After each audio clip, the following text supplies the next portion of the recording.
Allahumma ya dafi'al baliyat, Allahumma ya rafi'ud darajat, Allahumma ya syafi'al amrad, Allahumma ya mujibad dawat, Allahumma ya arhamar rahimin.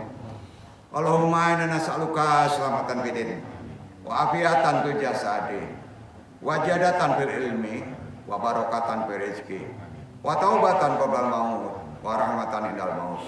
Allahumma hawin ala nafsakatil maut wa najatan minan nari wal afa indal hisab. Rabbi sahri wa yassir li amri wahlul 'uqdatam min lisani yafqahu qawli. Ya Allah, ya Rabbku, lapangkanlah untukku dadaku, mudahkanlah semua urusanku ya Allah. Uraikan simpul pengikat lisan ini dalam taklim ini. Mudah-mudahan bisa memahaminya taklim ini. La haula wala quwata illa billahil aliyil azim. Alhamdulillah.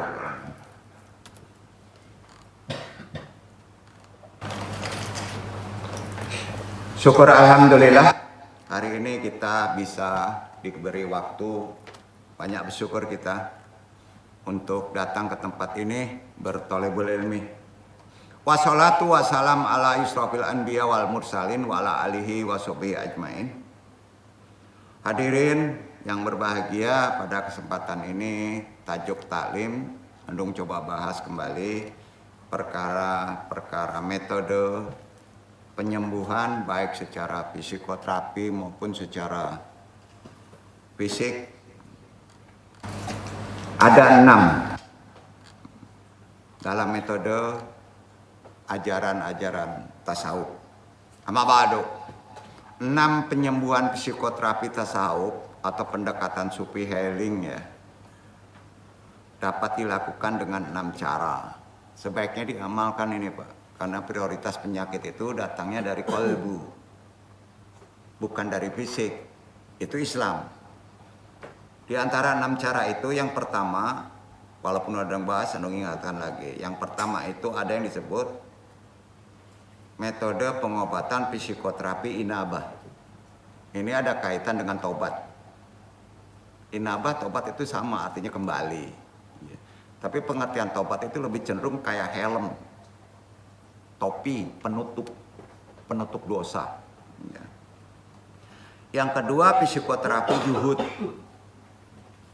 Tidak terikat kepada materialistis, ya. Sederhana. Ya. Itu yang kedua ya, psikoterapi juhud. Yang ketiga, psikoterapi qanaah. Hati-hati, juhud dengan qanaah hampir sama pengertiannya, tapi ada perbedaan yang sangat menyolok. Yang keempat, psikoterapi saum, puasa. Yang kelima, psikoterapi sholat. Sholat itu ada penyembuhan Pak. Ya, di sholat itu ada penyembuhan. Itu diterangkan di Islam. Ya. Keenam, terakhir psikoterapi zikir. Zikir itu juga penyembuhan. Nah, kita urai satu persatu. Khusus untuk psikoterapi inabah, ada amalan, ada doa. Kemarin sudah kita bahas. Amalannya silakan dibaca, mudah-mudahan bermanfaat. Jadi inabah ini terkait tobat, ya. Sebetulnya Andung belum tuntaskan, maka hari ini coba Andung tuntaskan di psikoterapi tobat dan inabah. Karena inabah itu terkait awalannya dengan tobat. Kita ingatkan kembali, sumber dasarnya tentu dari Quran, dalilnya. Terapi inabah ini Allah berfirman di Quran surat Al-Jumar ayat 54, Iqra'.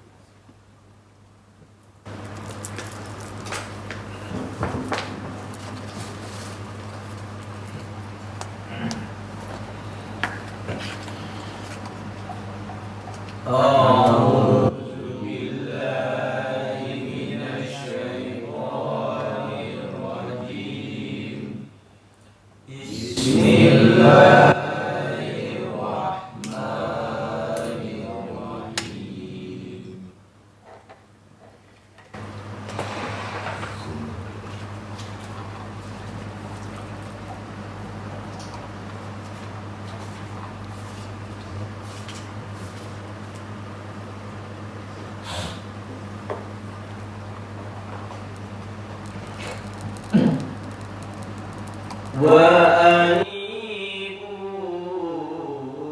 إلى ربكم وأسلموا له من قبل أن يأتيكم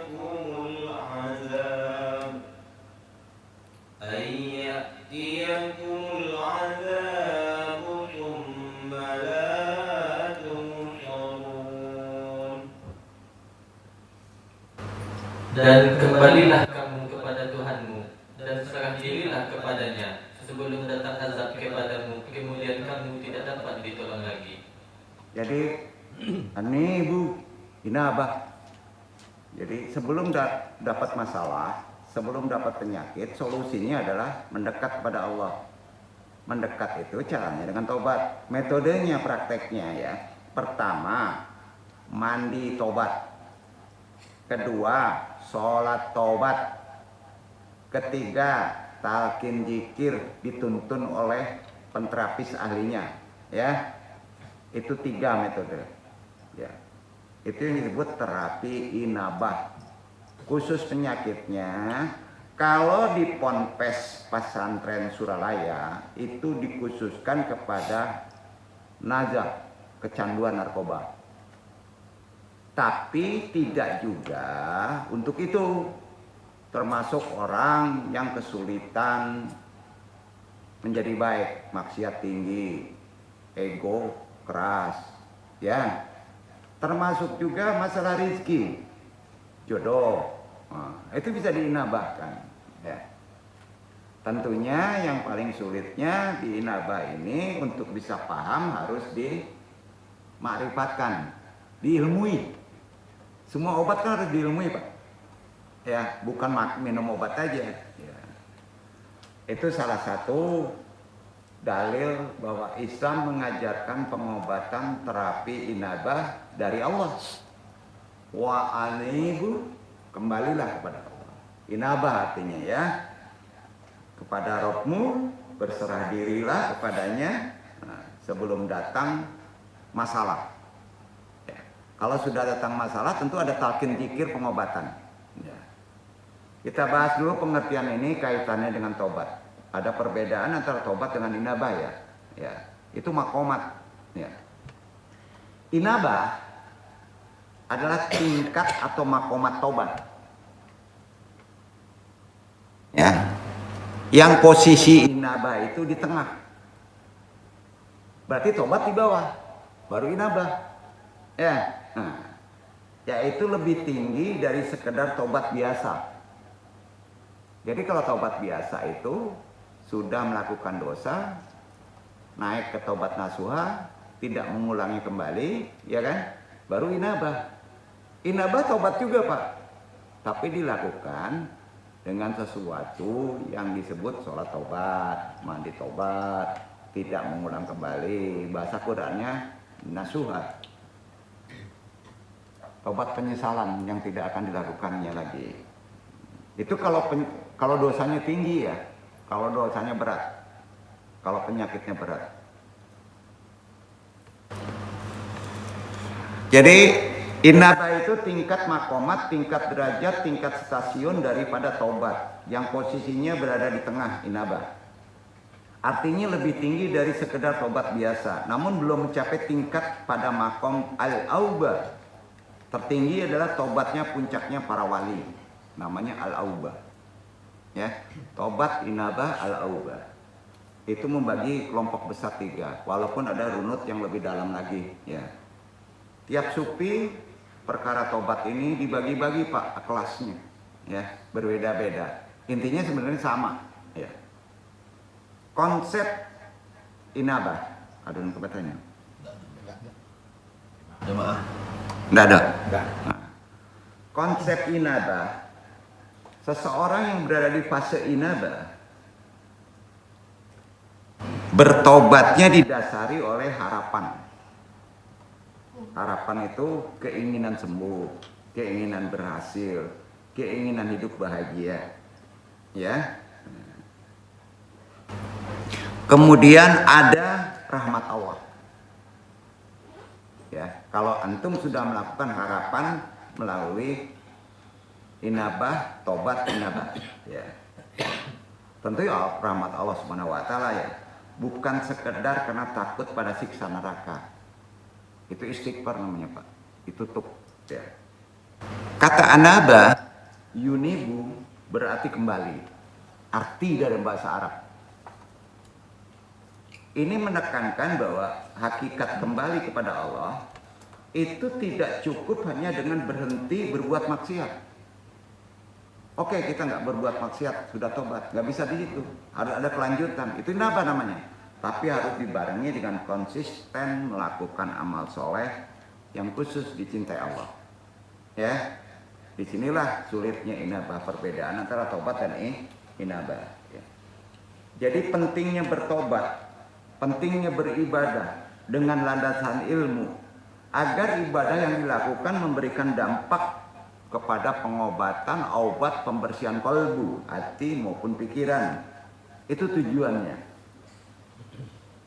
Tiap kita melakukan taklim itu sudah ada tobat dan obat. Ya, tobat dan obat itu ada satu kata yang hampir mendekati sama. Ya, kalau obat itu ada materinya ya. Materinya nggak perlu aneh-aneh Pak, cukup air. Ya, tapi dengan syarat air itu esensinya dihidupkan dengan kekuatan asma Allah, asyifa'un, menjadi obat, kan gitu. Makanya disebut air zikir. Ya, ada esensinya, ada herbalnya. Ya, kalau misalnya lebih penyakitnya lebih ke anasir, ya seperti ada tanda-tanda yang sulit, itu tidak cukup dengan air aja, berarti tambah herbal. Kalau dokter ada kimianya, kalau di Andong ada kimia seadahnya. Ya. Itu deh Pak, kimia seadah, ya perjanjian kimianya. Jadi di sini harus diilmui Pak, supaya ada dampak pengobatannya. Jadi sebelum kita mendalih amalan terapi inabah, kita dasari dulu ya dengan perkara tobat. Ya, oh tahu tobat, tunggu dulu Pak. Banyak yang nggak tahu tobat nih. Ya, karena percuma mengamalinya kalau tidak kuat dasar keilmuannya. Pondasi rumah, ya itu utuhnya semua amalan. Pondasinya itu tobatnya harus kokoh. Ibarat pondasi itu tobat namanya. Kalau di rumah, ya, sholat tobatnya nggak kuat, sholatnya percuma Pak. Betul kan? Nah itu dia Pak. Jadi sepakat Pak. Makom derajat pertama dalam ajaran tasawuf, makomnya adalah tobat. Buat rumah mana dulu Pak? Nggak atap dulu kan? Tobat dulu. Ya. Jadi salah satu tobat secara materi adalah berwudu Pak. Karena tobat itu membersihkan. Ya, paham ya? Nah. Percuma mengamalinya kalau tidak kuat dasar tobatnya, atau tobatnya harus diilmuinya pula. Jadi ada perbedaan tobat secara umum, awam, ya, dengan tobatnya para ulama. Dan ada lagi perbedaannya di atas ulama adalah para wali. Tobatnya beda-beda Pak. Maka tobat itu ada stasiunnya, makomnya, derajatnya, ya. Nah, gitu. Jadi kalau penyakitnya berat Pak, makom duduk tobatnya harus naik. Bisa saja kalau kanker itu makom tobatnya harus di amalan tobatnya wali. Ya, jadi berat Pak. Ya, silakan. Nah itu yang perlu Anda jelaskan. Jadi di sini ada perbedaan tobat kaum awam dengan para ulama. Dalilnya mana? Perbedaan tadi. Tobatnya umum dengan tobatnya ulama. Dalilnya mana? Dijelaskan oleh Quran. Al-Baqarah 160. Dibaca Ikhwan. Itu dalilnya.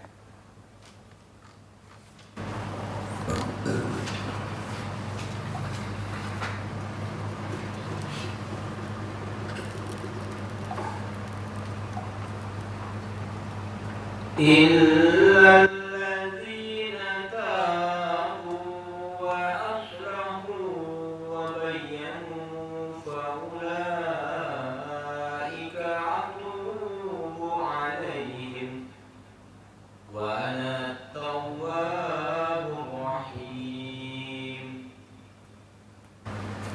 kecuali mereka yang telah taubat dan mengadakan perbaikan dan menerangkan kebenaran. Maka terhadap mereka itu aku menerima taubatnya, dan akulah yang maha penerima taubat lagi maha penyayang. Nah ini beda nih ya. Kecuali mereka yang telah bertobat kemudian mengadakan perbaikan. Jadi enggak tobat astagfirullahaladzim begitu aja Pak. Setelah itu diamalkan membuat baik. Kemudian apalagi Pak? Diterangkan kebaikan itu yang disebut menjelaskannya, diilmui. Jadi beda, tobatnya sudah inabah. Ya. Nah. Jadi beda Pak, makomnya beda. Itu yang disebut murojaah. Setelah tobat murojaah, saya bertobat begini loh, syariatnya begini loh, dijelaskan ke orang. Menyembunyikan ilmu dosa besar Pak. Ya. Inabah itu bukan milik Suralaya Pak, milik seluruh umat Islam. Jadi antum pun harus bisa mengobati orang yang kecanduan maksiat, orang yang gila Pak, hubud dunia, orang yang bandel, ya harus bisa Pak. Ya, kalau bisa diterangkan dengan tarbiyah, kita mengerti ilmu, itu namanya tobatnya naik, inabah namanya. Itu disebut murojaah, ya. Murojaah itu artinya mengulang, mengilmui, menyampaikannya. Ini yang membedakan antara tobatnya orang biasa dengan tobatnya para ulama. Tuh. Karena itu langsung wali kutub Syekh Abdul Qadir Al-Jalani mengklasifikasikan tobat menjadi 2 tingkatan. Ya. Beda Pak, yaitu bagi orang awam yang sudah tingkatan masih biasa naik ke tingkatan tobatnya makrifat. Tingkatan pertama itu kan umumnya cukup meninggalkan perbuatan dosa, khususnya dosa besar. Ya. Kemudian berzikir, itu tingkatan makrifat. Ya. Dan selalu memperbaiki diri dengan ibadah dan amal soleh. Sementara tingkatan kedua itu cenderung berbeda karena kedudukan mereka lebih tinggi dari kalangan awam. Diterangkan menjadi dai, mengobati orang, ya diterangkan Pak. Nah, namun demikian bukan berarti orang yang memiliki tingkatan kedua tidak memperhatikan aspek tingkatan pertama. Harus diamalkan dulu tingkatan pertama. Nanti menjelaskan tingkatan pertama tobat itu gimana sih? Sebaliknya bisa diasumsikan bahwa mereka yang telah menyelesaikan tingkatan tersebut dan membuatnya berada posisi yang tinggi, itu tidak boleh meninggalkan tobat yang di bawah. Itu sebabnya kalangan mufasir, orang ahli tafsir, itu menafsirkan surat Al-Baqarah yang dibaca tadi, 160 tadi, itu dalam ayat diantaranya Ibnu Katsir. Itu membuka suatu tafsir dan membuat suatu kitab Al-Quran Al-Azim. Menjelaskan mengandung pengertian bahwa orang yang menyuruh kepada kekufuran, ke bid'ah, itu sudah tak mengawali tobat pertama. Maka dijelaskan, jangan kufur, jangan bid'ah, harus murni tobatnya. Jadi apabila ia bertobat kepada Allah, niscaya Allah menerimanya tobatnya langsung. Ini berbeda dengan tobatnya orang awam, dengan ulama. Itu sebabnya Ibnu Katsir berkata begini, laqad qila bil falina mal ummas bi qatai allati irtaqabat mithal hadhil af'ali lam tuqbal tubata aid in hadahal amru adu mijatan kosatan bi syariatin nabi alladhi ya abit taubati an nabiyyu alladhi ya abir rahmati sallallahu alaihi wasallam. Sesungguhnya telah disebutkan bahwa umat-umat terdahulu yang melakukan perbuatan-perbuatan dosa, tobat mereka tidak diterima kalau tidak melakukan kelanjutan dari tobat sampai mendekat kepada Allah yang inabah, tidak diterima Pak. Namanya tobat lado kutu Pak, lajale pade diulang lagi makan. Ya gitu Pak. Ya. Hal ini merupakan kekhususan bagi syariat Nabi pembawa tobat, yaitu Nabi membawa rahmat. Semoga selawat dan salam Allah limpahkan kepadanya yang memberi kita ilmu tobat. Jadi tidak dimudahkan ilmu tobat ini. Rasulullah SAW Dia jelas maksum. Dijamin masuk surga, dijamin tidak berdosa setiap hari, walaupun dia maksum. Tobatnya kalah sama kita. Artinya kita kalah. Sehari 100 kali Pak, ada yang nyebut 70 kali, bahkan lebih. Ya. Kebanyakan mufasir dalam menafsirkan ayat tadi itu berkenaan dengan kecaman Allah, marahnya Allah kepada orang-orang yang menyembunyikan kebenaran. Dia tahu ini salah. Itu sama menyembunyikan kebenaran. Dia melakukan kesalahan. Ya. Maka berbahaya orang yang berilmu buat dosa itu, dosanya berat. Ya kan? Nabi Muhammad SAW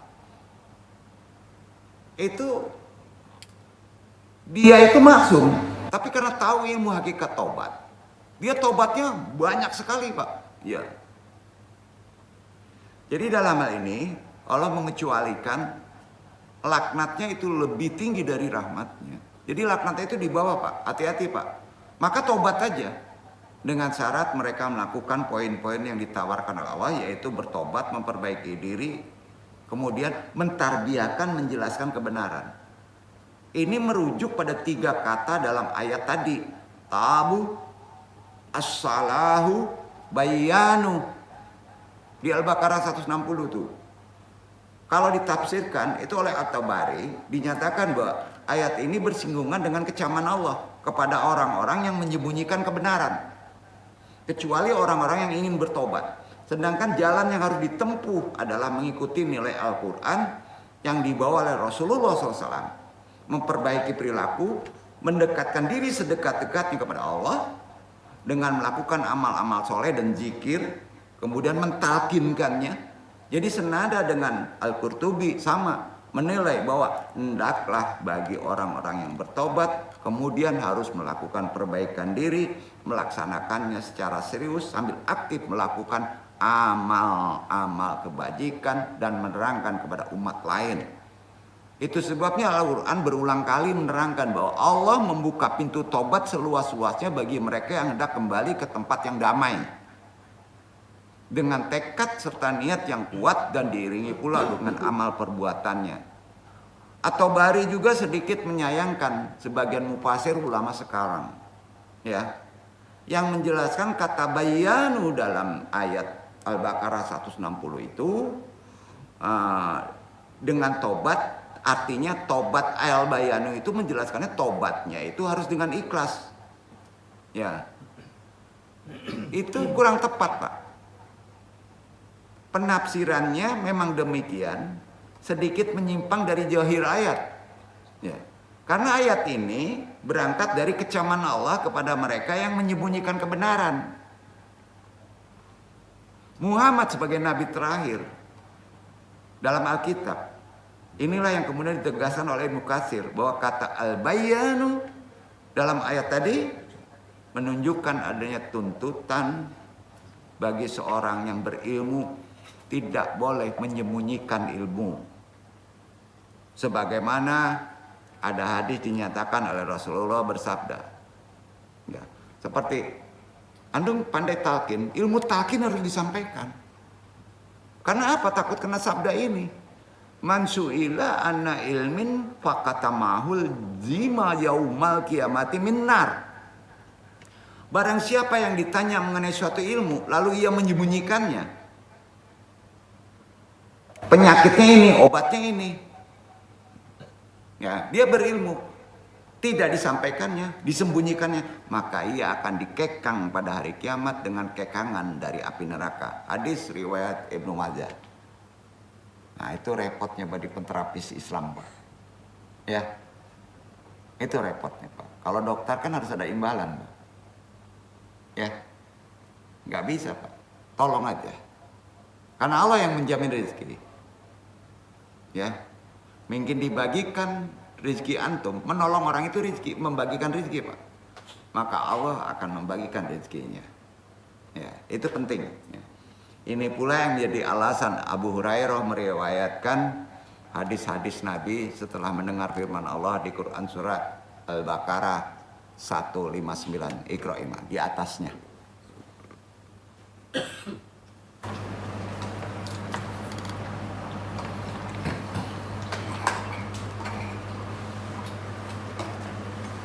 Innalladzina yaktumuna ma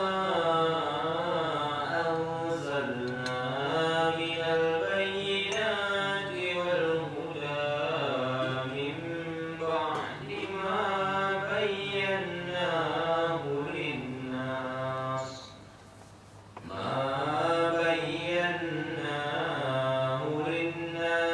fil kitabi ulaika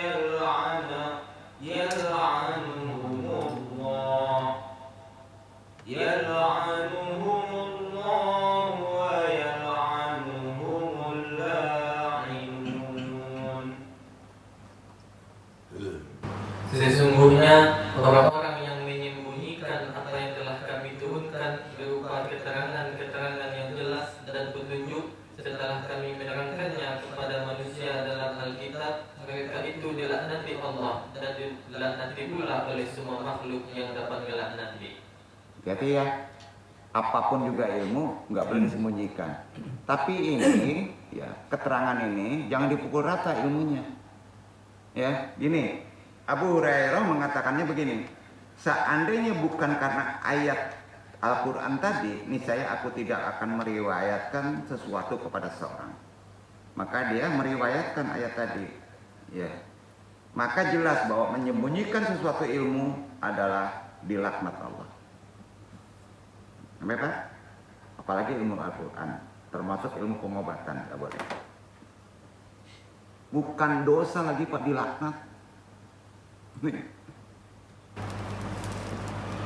Apapun background ilmunya, baik yang diperintahkan agama untuk disampaikan berupa ilmu pengetahuan atau ilmu yang berkaitan dengan hak manusia, tapi perlu diilmui di sini. Kendati pun demikian, redaksi hadis itu, yang dari Abu Hurairah, riwayatnya tadi berdasarkan Quran surat 159, ya kan? Nah, tidak seharus dipahami apa adanya tekstual. Di sinilah ilmu letaknya. Ya. Tidak begitu Pak maksudnya. Itu gunanya taklim. Ya. Jadi ada ilmu yang memang dituntut harus disebarluaskan. Apa kira-kira? Ilmu syariat. Ya. Apalagi fikih, kekah. Ya. Itu ada aturannya, sodako, ya kan? Nggak boleh disembunyikan kalau dia ahli, ya. Dilaknat kalau disembunyikan itu, karena ada Quran dan hadisnya, ya. Jadi kalau ada ulama bertanya malas menjawabnya dosa tuh, ya. Jadi tapi kita harus ilmu ini. Ada pula ilmu yang tidak diharapkan sama sekali untuk disebarluaskan. Tapi baru disebarkan setelah mempertimbangkan keadaan, waktu, dan sasaran.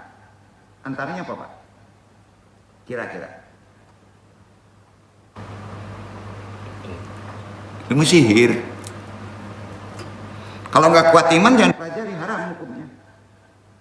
Tapi kalau ingin menyembuhkan harus tahu ilmu itu. Harus tahu. Bapak akan memperbaiki suatu amalan-amalan yang jelek. Bapak ingin menyelesaikan penyakit yang jelek, tapi syaratnya harus tahu ilmu itu Pak. Sama ya? Karena dengan tahu ilmu itu tahu penangkalnya gitu. Jadi hati-hati Pak di sini.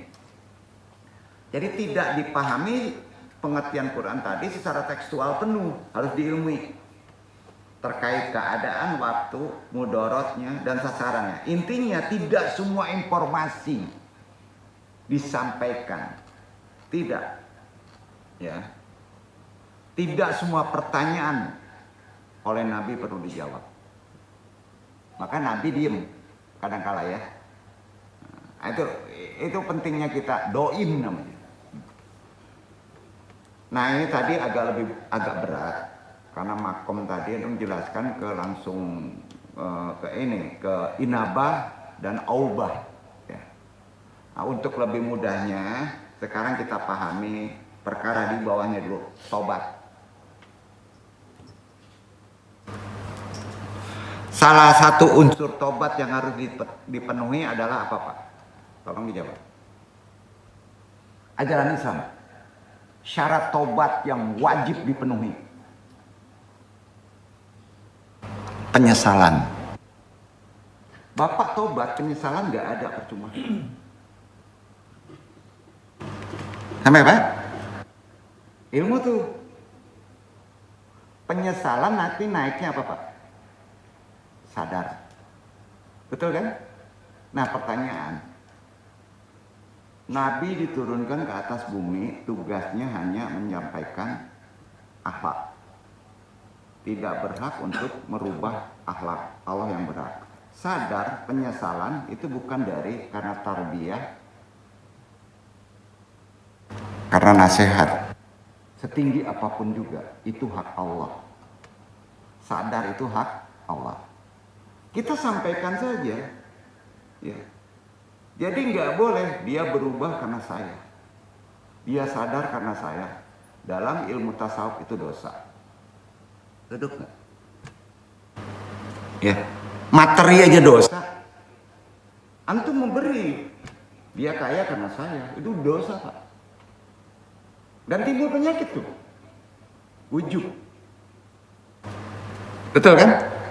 Hati-hati, Pak. Jadi sekarang dapat ilmu. Sadar itu, sadar manusia, ulah manusia atau ulah Allah? Bukan ulah manusia. Allah yang menyadarkannya. Duduk ya.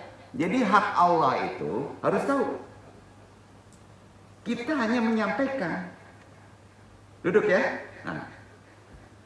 Nah, syarat tobat adalah di bawah sadar, nyesal dulu. Kalau udah nyesal, insya Allah sadar. Itu poinnya. Sebagaimana yang dikatakan Al-Qushairi. Al-Qushairi ini ulama sufi, membuat kitabnya, nama kitabnya sebagai referensi Samsun Ni'am. Menyesali kesalahan adalah cukup untuk memenuhi syarat pertobatan. Antum nggak nyebut istighfar tapi timbul sesal. Dalam kalau udah cukup tobat tuh. Itu menurut Al-Qushairi. Jangan diperdebatkan dulu. Ya. Demikian kata mereka yang telah melaksanakannya. Karena tindakan tersebut mempunyai akibat berupa dua syarat. Artinya, kalau sudah nyesal, kemudian naik menjadi sadar. Paham ya? Nah, itu dia, Pak. Orang tidak mungkin bertobat dari sesuatu tindakan yang tetap dilakukan kalau dia tidak ada penyesalan. Apa sih hakikat nyesal? Bapak sendiri yang tahu kan? Nggak bisa diomongin saya menyesal, nggak bisa nipu kan? Iya kan? Nah, orang tidak mungkin bertobat dari suatu tindakan yang tetap dilakukan atau yang ia mungkin bermaksud melakukannya. Ini makna tobat secara umum sebetulnya. Jadi tobat dari segala kesalahan tidak membuat seorang manusia terhina kalau ada sesalnya. Walaupun antum sudah berbuat dosa. Tuhan begitu menilainya. Ya. Justru akan menambah kecintaan, kedekatan seorang hamba kepada Robnya. Ini dasarnya ada. Karena itu Allah sangat mencintai orang yang bertobat mensucikan diri daripada orang yang merasa taat. Kalah itu. Dasarnya Quran, Pak. Al-Baqarah 222 itu dia. Jadi dosa itu tidak berbahaya kalau langsung tobat gitu. Karena manusia itu ada lalai dan lupa, paham ya? Nah, itu penting. Dan itu menyembuhkan. 222 Al-Baqarah. Iqra Iman.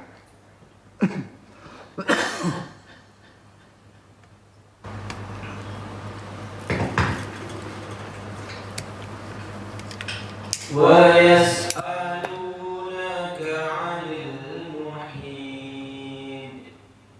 قل هو أذى فاعتزلوا النساء في المحيط ولا تقربوهن حتى يطهرن فإذا تطهرن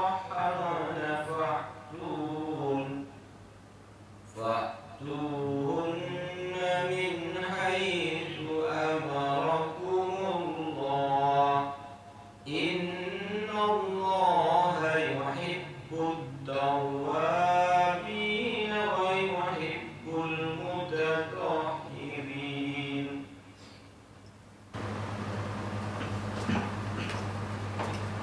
Mereka bertanya kepadamu tentang haid. Katakanlah, haid itu adalah kotoran. Oleh sebab itu, hendaklah kamu menjauhkan diri dari wanita di waktu haid, dan janganlah kamu mendekati mereka sebelum mereka suci. Apabila mereka telah suci, maka campurilah mereka itu di tempat yang diperintahkan Allah kepadamu. Sesungguhnya Allah menyukai orang-orang yang taubat dan menyukai orang-orang yang mensucikan diri. Pertanyaannya, banyak ibadah sunnah atau banyak tobat mencucikan diri? Keren mana Pak? Keren tobat. Ya, daripada kita banyak sholat sunnah. Duduk. Sama ya? Jadi jangan merasa taat Pak. Ya, jangan merasa dia bersih Pak. Perbanyak aja kita main air Pak. Allah mencintai itu. Dan itu yang disebut obat. Makanya di tobat itu ada obat. Tahu obat? Ada penyembuhan. Ya kan? Nah, itu dia Pak. Jadi kita nggak terlalu gini. Ada amalan yang mesti sekian, puasa sekian gitu. Tapi menghilangkan tobat Pak. Tidak sering tobat. Percuma Pak. Ya, hati-hati Pak ya. Jadi kesimpulan ayat tadi kan, innallaha yuhibbut tawwabina wa yuhibbul mutatahhirin. Begitu. Sesungguhnya Allah menyukai orang-orang yang tobat dan menyukai orang-orang yang mensucikan diri, titik gitu. Ya. Bukan orang yang banyak ibadah. Ya. Bukan orang yang banyak sedekah. Ya, bukan Pak. Memang bagus sedekah, ibadah itu bagus. Ya. Tapi kalau tobatnya nggak ada, dikacau Pak. Nggak menyembuhkan. Tobat itu menyembuhkan Pak. Menyembuhkan dari berbuat dosa. Ya. Jadi ini perlu dijelaskan. Karena itu ingat, dalam syariat syarat tobat nasuha antara lain, pertama, segera meninggalkan dosa dan maksiat. Kedua, menyesali dengan penuh kesadaran segala dosa dan maksiat yang dilakukan oleh kita. Ketiga, tekad untuk tidak mengulang dosa. Tekadkan, khususnya dosa besar. Jadi kalau berbuat dosa, langsung tobat. Bila perlu jaraknya hanya beberapa menit saja. Nah, anu nggak ngajarin sholat tobat. Syarat tobat itu mandi tobat Pak. Ya, sama dengan haid perempuan. Jadi kalau antum sudah berbuat dosa, tobatnya dengan wudhu yang nggak mempan bro. Mandi tobat, mandi junub, bersihkan. Ada kontaminasi loh, walaupun itu udah bersih yang kamu tuh makan. Riba kan bersih Pak, dalam konteks, tapi dimakan, tapi mengandung keringat yang mengandung haram Pak. Maka mandi. Setelah mandi, sholat tobat, adabnya ada. Begitu cara tobat. Tiap hari kita melakukan itu. Bahkan banyak ulama menyebutkan dosa kecil aja berbohong mandi Pak. Sholat tobat. Nah, ini yang jarang dilakukan Pak. Maka tubuh kita sulit sehat.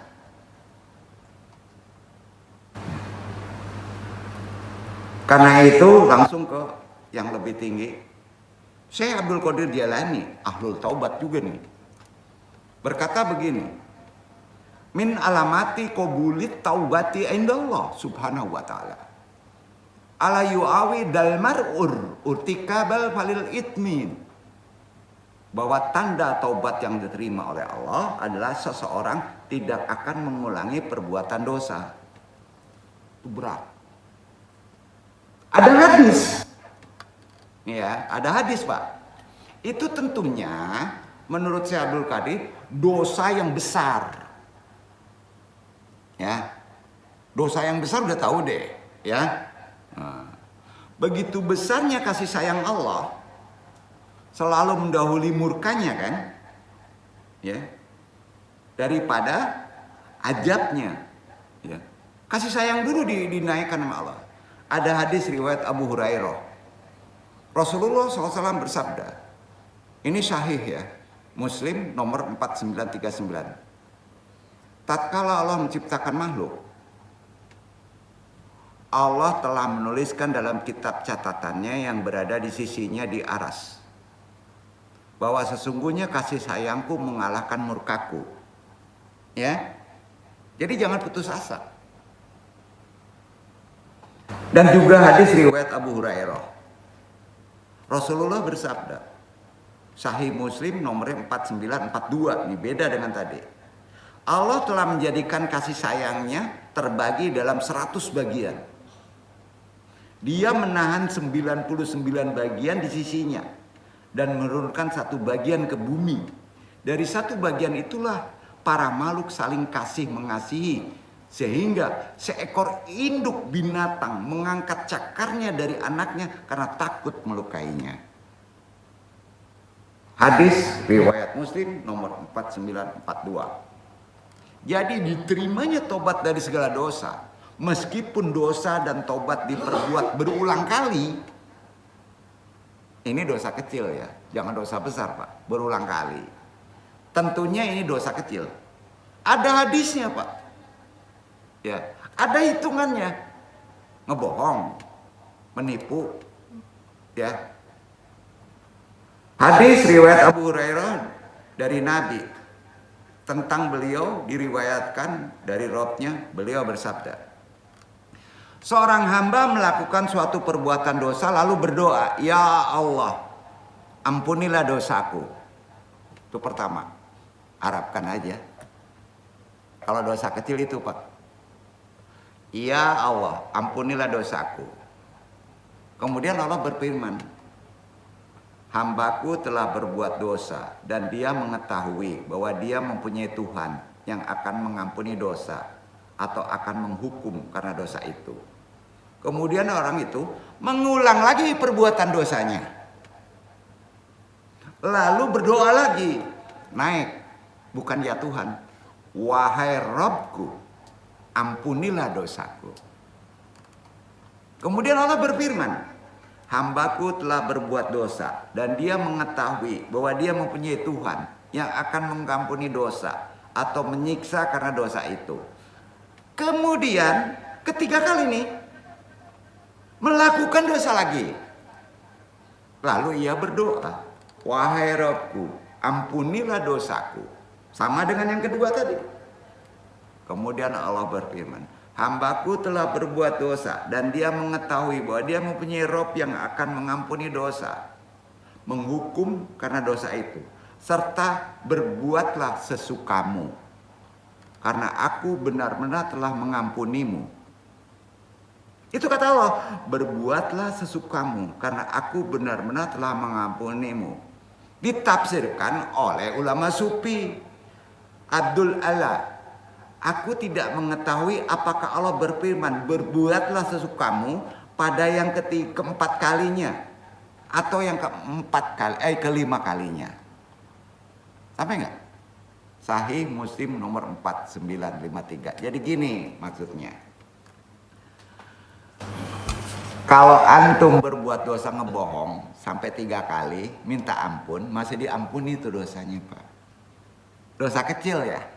Kalau dosa membunuh beda lagi Pak. Ya, misalnya nggak mau perang, membohongi Nabi, alasan sebenarnya takut, itu termasuk dosa kecil Pak. Biarlah saya di belakang aja bantu. Ya, itu masih diampuni, walaupun berulang-ulang sampai tiga kali. Ya, nah, sholat. Kita sholat isya juga, kita sholat subuh juga. Tapi nonton bola itu tergeser waktunya, termasuk dosa ringan Pak. Besok ngulang lagi, nggak apa-apa Pak. Ya, masih diampuni. Paham ya? Itu hadisnya. Jadi kalau ditanya, jangan sampai jadi saklek. Tahu gak saklek? Tidak boleh diulang kembali. Nggak begitu Pak, itu dosa besar. Paham ya? Nah, dalam beberapa risalah ahli sufi ditemukan bahwa makom pertama yang harus ditempuh oleh seorang salik adalah taubat dan mayoritas ahli sufi, jumhur ulama sufi sepakat. Makom derajat pertama sebelum antum melakukan ritual lain, sodako, makrifatullah, tahapan-tahapan zikir, tanpa tobat nggak laku semuanya tuh. Yaitu pondasi. Ya. Jadi gimana amalan sebaiknya? Sebaiknya antum sebelum wudhu tobat dulu, Pak. Tobat batin dulu. Dulu nggak? Apa aja tobat dulu deh. Walaupun itu baik. Nabi kan maksum, Pak. Tapi tobat terus. Ya, tobat, Pak. Itu makanya diterapkan inabah. Kembali kepada Allah setelah tobat. Ya. Karena akan menyembuhkan. Betul, Pak. Walaupun penyakit itu berbahaya. Ya. Makom pertamanya itu tobat. Beberapa di antara mereka memandang bahwa tobat merupakan awal semua makomat yang kedudukannya laksana tapak sebuah bangunan. Tanpa tapak bangunan itu tidak dapat berdiri. Tanpa tobat seseorang tidak akan mensucikan jiwanya dan tidak akan dapat dekat dengan Allah. Tanpa tobat tidak akan mungkin penyakit itu disembuhkan oleh Allah. Betul? Jadi kalau minum obat, tobat dulu. Ya. Itu sebetulnya, Pak. Karenanya dalam ajaran tasawuf, konsep tobat dikembangkan dan memiliki berbagai macam pengertian. Secara literal, tobat berarti kembali. Inabah juga kembali, tapi ada perbedaan. Dalam perspektif ilmu tasawuf, tobat berarti kembali dari perbuatan-perbuatan yang menyimpang, berjanji tidak mengulangi lagi dan kembali kepada Allah. Inabah. Itu sebabnya para sufi, dosa merupakan pemisah antara seorang hamba dengan Allah. Rahmat nggak turun. Ya. Karena dosa adalah sesuatu yang kotor. Betul? Bahasa gampangnya, dosa itu kotor, Pak. Sedangkan Allah Maha Suci. Ngapang tuh? Nggak mungkin kan Allah mendekat kepada yang kotor dan menyukai orang suci Allah itu. Karena itu jika seorang ingin berada sedekat mungkin dengan Allah, ia harus membersihkan diri dari segala macam dosa dengan jalan tobat. Tobat ini kan merupakan tobat yang sebenarnya. Yang tidak melakukan dosa lagi, itu nasuha. Bahkan lebih jauh lagi, kaum sufi memahami tobat dengan lupa pada segala hal. Ingatnya Masya Allah, serba Allah aja. Segala hal lupa, Pak. Kaya miskin gak mau tahu, yang penting gua ingat Allah. Itu para sufi. Jadi tobat tidak dapat dilakukan hanya sekali. Pahami ya? Tobat tidak bisa hanya dilakukan sekali karena tubuhmu itu terisi dengan korina. Betul? Ada setan kan? Nggak bisa, Pak. Tapi harus berkali-kali. Dalam hal ini, ulama sufi Jinnun al-Misri membagi tobat pada dua bagian, yaitu tobatnya orang awam disebut kawas. Ya. Lebih lanjut, Al-Dakak membuat tobat menjadi 3. Kalau Jinnun al-Misri ada tobat awam, ada tobat kawas. Kalau Al-Dakak membuat tobat menjadi 3. Tahap pertama itu tobat yang disebut tobat. Kemudian naik kedua inabah. Nah, tahap terakhir aubah. 3 tuh Al-Dakak. Sedangkan Al-Syarad tobat terbagi pada beberapa bagian. Pertama, tobatnya orang-orang yang berkehendak tobat, namanya muridin. Kemudian naik muta'aridin, kemudian naik talibin, kemudian naik qasidin. Anung tidak bahas, habis waktunya nanti. Ya. Kedua, masuk tobat ahlil hakikat. Itu namanya kaum kawas, sama dengan Al-Ghazali. Pada bagian ini para ahlil hakikat tidak ingat lagi akan dosanya. Mereka tidak ingat karena keagungan Allah telah memenuhi kolbunya.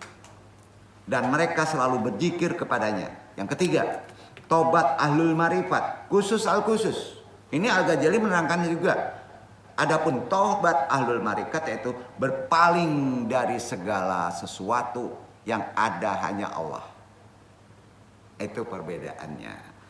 Jadi ini part 1 kita tutup dulu, kita masukin